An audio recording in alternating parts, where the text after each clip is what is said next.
Hey y'all, so today I am going to make me a jumpsuit, but I want to make it a short set and I want to show you how I build it out. So first I start by laying my fabric out, and this is about 2 yards.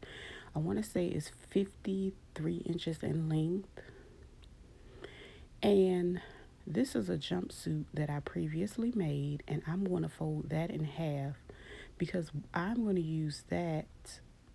That was actually how I got the shape, the top and the bottom. However, if I was going to make pants, I would keep it. But because I am making shorts, this is a pair of shorts that I just made recently as well that fits me exactly the way I would want a short set to fit. So what I'm going to do is use that as a visual guide to go ahead and make my short and find out where I want to cut it. So as you can see, I folded that up, and I'm going to leave a little bit of room while I cut because I will be hemming it at the bottom. But this is a basic way to go ahead and build out your wardrobe that you want to remake. If you really don't have pattern money, just use what you have.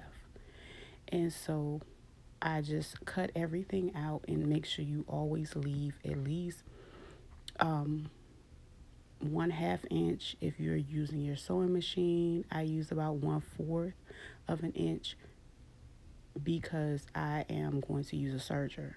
So I really don't need much left over. And as you can see, I'm going to cut around this part because this is where I'll be sewing. And then I'll cut me a neckline and cut my armholes. And as you can see, this is what I have to work with.